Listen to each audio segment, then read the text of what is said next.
tempo e conta um pouco da história que originou a formação do polo industrial.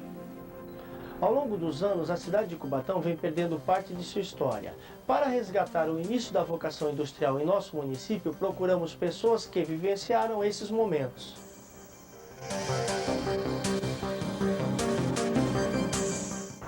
Exatamente neste local, em 1895, germinou a semente da vocação industrial de Cubatão.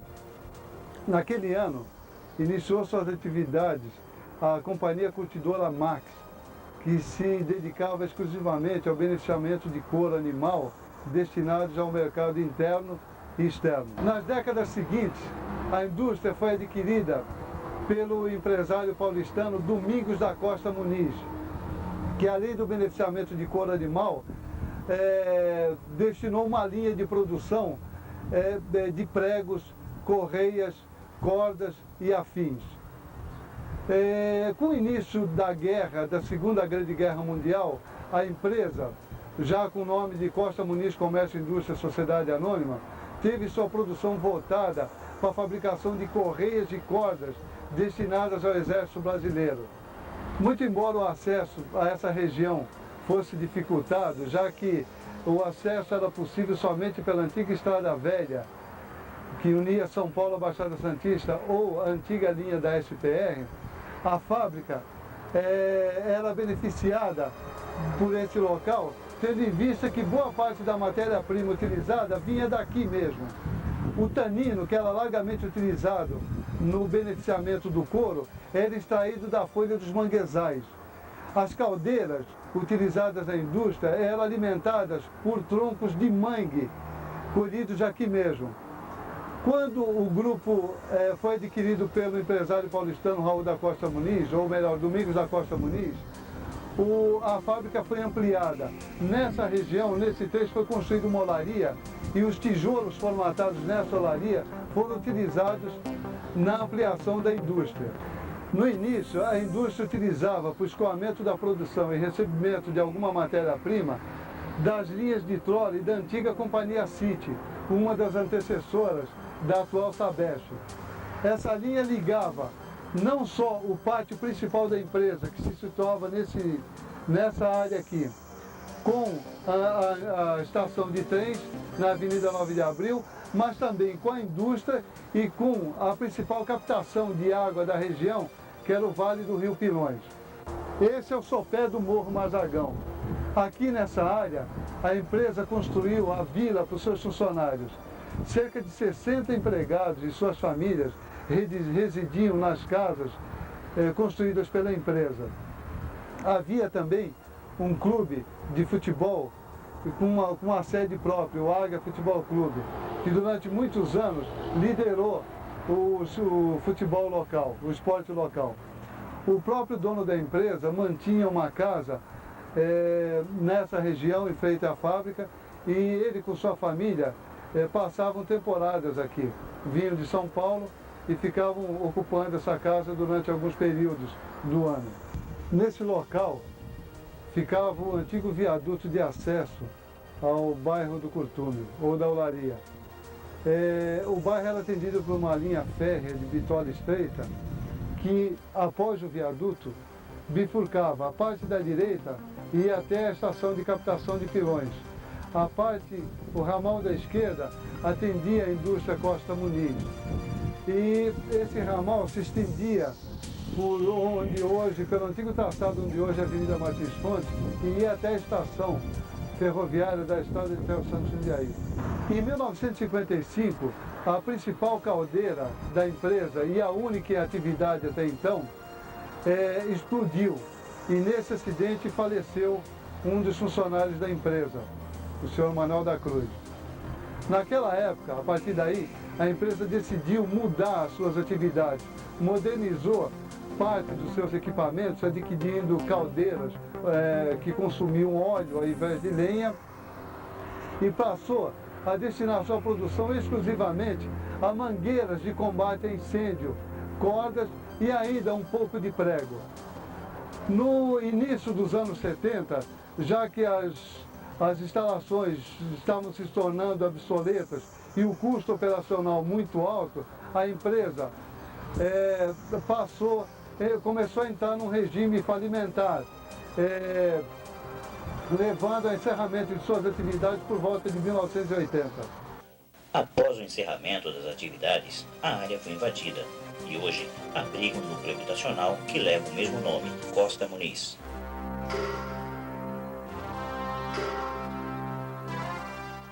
Eu quero informar a vocês que este terreno foi adquirido pelo J.B. Duarte em 1913, quando isso aqui ainda era muito baixo, muito mato e mangue. Foi instalada pelo J.B. Duarte em Cubatão a primeira indústria química para tratamento de produtos de couro. Este produto era feito de extração de folhas de mangue e depois passado em caldeiras para que isso fosse industrializado e depois fosse preparado para servir curtumes àqueles que preparavam o couro para fazer o sapato. Essa foi, em Cubatão, essa foi a primeira. Naquele tempo nós chamávamos então química, por esse motivo. Depois, em 1916, ela foi vendida para o João Júlio, aí foi quando ele introduziu aqui em Cubatão a primeira fábrica de produtos químicos, que por muito tempo foi a única aqui no Brasil, servindo o estado de São Paulo. Aqui foi um armazém, os mais novos, para guardar mercadoria, para ser reembalada, para negociar. Neste local foi a cozinha. Aqui foi a cozinha para os funcionários graduados da fábrica.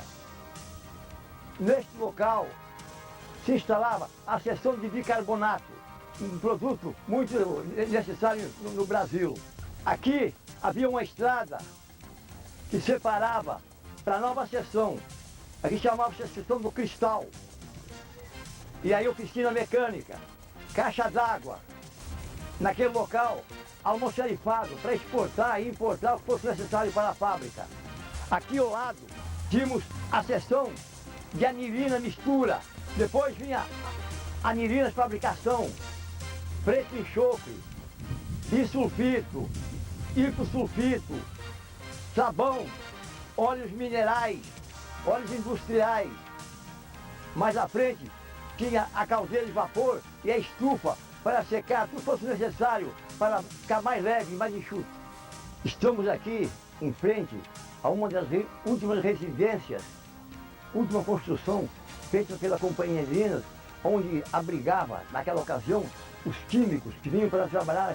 Tinha produtos químicos e produtos claros. Então, esses produtos claros sabem, como se diz, um químico especializado. Então, aqui abrigou os últimos 2 químicos da companhia enquanto ela esteve em atividade. Estamos em frente a uma antiga casa que deve ter sido construída em 1916 para que fosse abrigar aqui os gerentes da companhia a partir dessa data, onde esteve até o final o gerente por nome de Paulo Stefan, que ficou aqui desde 1935 até 1952. Esse local também foi continuação de casas para a alta chefia da companhia. Lá era um gerente geral, aqui foi um gerente de produção e os demais aqui eram encarregados de seção. Depois da extinção da companhia, o local foi transformado no Parque Municipal Anilinas.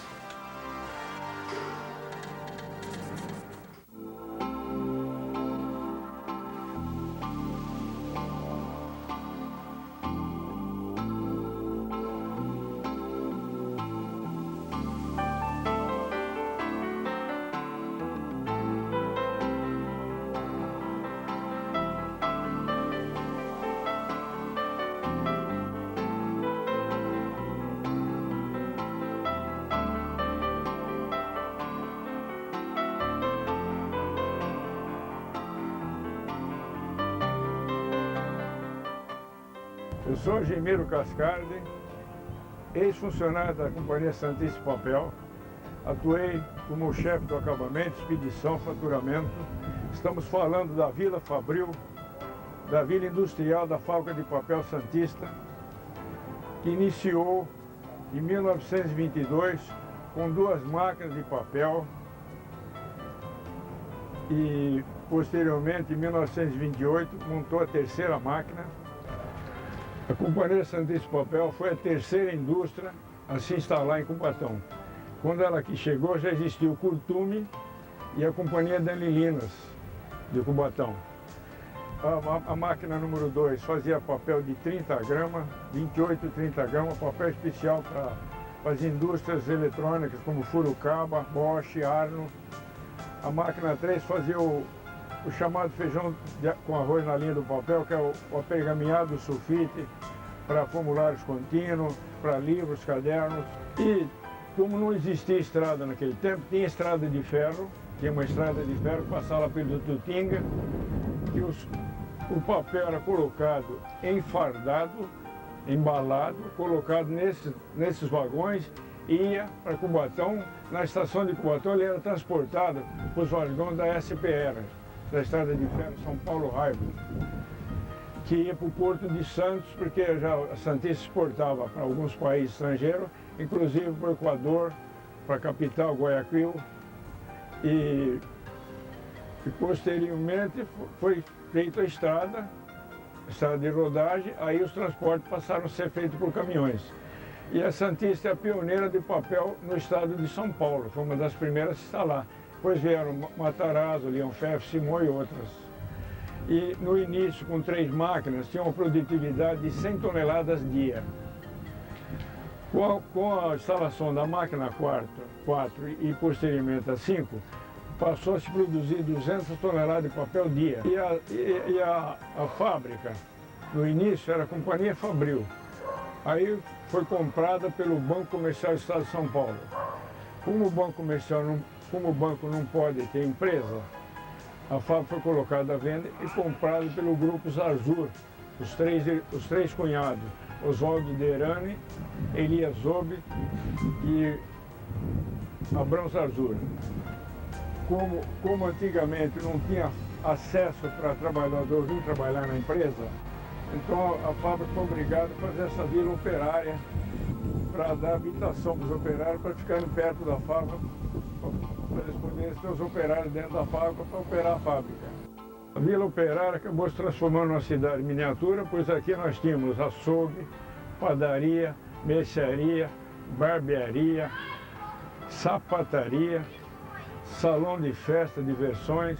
Não havia necessidade dos operários se locomoverem para Cubatão ou para Santos para fazerem suas compras, porque aqui tinha de tudo. Esse prédio aqui é o antigo cinema do Comercial Santista Futebol Clube. O prédio foi construído para ser um cinema, oferecer diversões aos operários que aqui moravam, que aqui era uma cidade miniatura, e nenhum bairro em Cubatão tinha um cinema como nós tínhamos aqui. A empresa oferecia uma grande parte social para os seus empregados, inclusive o cinema. Depois, com o andar dos tempos, apareceu televisão, logicamente o pessoal tinha cinema em casa, pararam de frequentar o cinema, nós transformamos isso aqui no salão de festa e fazíamos bailes todos os sábados, todos os aniversários, natais, ano novo, carnavais, todos eram feitos aqui.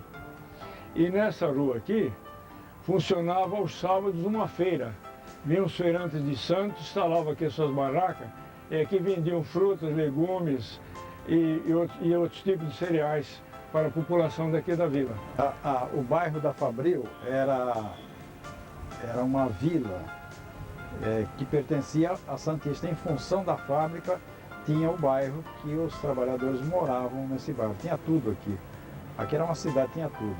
Tinha moradia, tinha o emprego da Santista e tinha escola, que começou ali embaixo, que se fazia primeiro e segundo ano ali, e terceiro e quarto ano ia lá para o centro de Cubatão, porque aqui não tinha professor para terceiro e quarto ano. Neste prédio aqui, que começou em 1946, é que começou o terceiro ano. E eu me lembro que eu fui desse primeiro grupo, da primeira formatura aqui, que começou com a professora Dona Iraí, o diretor era Jarbas Godoy, e a formatura nossa foi com a professora Dirce Abrão, e o diretor Jarbas Godoy. Eu me lembro que nós fizemos parte da primeira turma de primário, da formatura de primário que aconteceu na Fabril, nesse prédio aqui. Na Vila da Santista, aqui na Fabril, não poderia faltar uma igreja. Então, na década de 30, construíram essa igreja aqui, que hoje chamam de capela, mas nós chamávamos de igreja. Toda noite, sob o comando do seu Braz, Santana Leite, e depois Dona Vinória, era puxada uma novena diariamente. Todo dia tinha essa novena. Inclusive no sábado. No domingo vinha um padre de Cubatão do centro de Cubatão fazer a missa.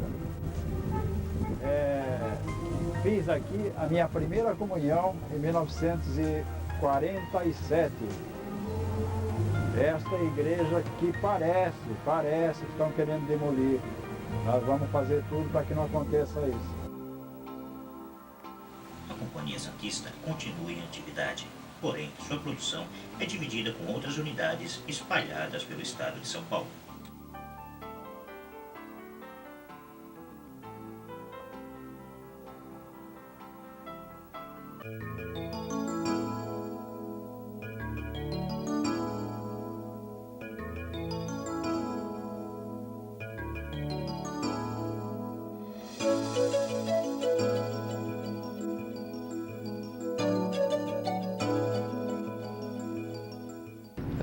Esta instalação aqui é a usina externa da usina Henry Borden, que ela entrou em operação inicialmente em 1926 com a unidade geradora 1 e depois, posteriormente, foram instaladas outras usinas geradoras, no total de 8.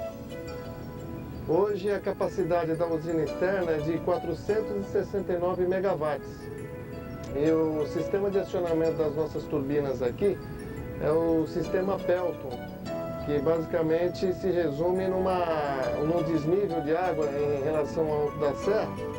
Esse desnível dá uma pressão operacional para a gente de 72 kg por centímetro quadrado. Então nós temos uma série de adutoras aqui ao longo do alto da serra que conduzem água aqui para movimentar as nossas turbinas, que são formadas de conchas de aço inox, né? Então essa pressão de 72 kg bate de encontro nessas conchas e movimenta as nossas turbinas.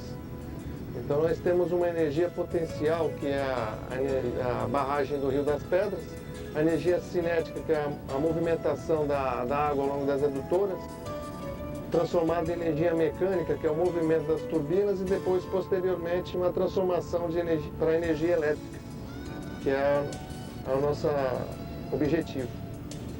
Esse local aqui ele foi escolhido para a instalação porque ela abrangia umas condições favoráveis de relevo, geografia, e por estar próximo também à região de São Paulo. E foi um dos maiores responsáveis pelo crescimento da região. Estamos visualizando aqui agora um pátio de 88 kV, que é uma ETU, uma estação transformadora de usinas. Ou seja, depois da transformação de energia mecânica em energia elétrica, na saída do gerador, nós temos 11 kV, ou seja, 11.000 volts. Esses 11.000 volts de saída do gerador passam por esse banco de transformadores e elevam para 88.000 volts, que são lançados para esse barramento aqui, que nós denominamos de barra norte e barra sul. A partir desse barramento saem linhas de transmissão que vão para as ETDs, ou seja, estações transformadoras de distribuição. E daí que vão fazer distribuição na cidade. Essa instalação aqui é a sala de controle elétrico, onde ficam os operadores que controlam todos os parâmetros das máquinas, né, tanto da usina externa quanto da usina subterrânea. É por aqui que o operador tem condições de aumentar ou diminuir carga, ligar ou desligar linhas e ligar ou desligar as máquinas. E ter uma visão geral de todo o complexo Henry Borden. Bom, este é o caminho que dá acesso à usina subterrânea, que é responsável pela geração de mais 420 megawatts do complexo da Henry Borden, que dá um total de 889 megawatts de potência instalada. Essa usina foi feita subterrânea porque, ao longo do tempo, a manutenção dela seria mais econômica. Enquanto nós não temos 8 adutoras ao tempo, que sofrem os intempéries do ambiente, ela necessita ser feita a manutenção de ano em ano. Já essa usina, como foi feito subterrâneo, o túnel de adução dele tem 3,20 metros de diâmetro cravado na rocha, revestida com chapa de aço. A última intervenção dela foi em apenas em 88. Quer dizer, ela ficou em operação de 55 a 88 sem manutenção. E agora, provavelmente, só daqui a mais 40 anos que ela vai sofrer outra manutenção. Então, a longo prazo, era mais econômico e mais viável construir a usina subterrânea. As águas conduzidas através das adutoras, pelas adutoras ou pelo túnel de adução, após movimentarem as turbinas, elas se encaminham nesse canal de fuga, que vai se encontrar com o rio Cubatão mais à frente.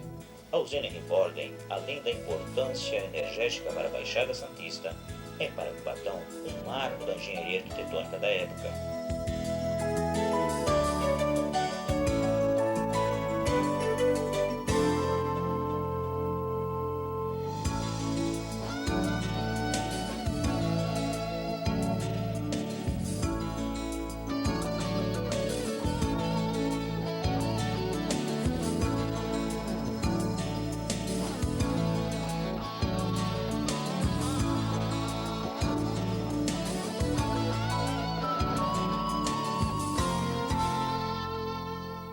Como se vê, a industrialização não parou por aí.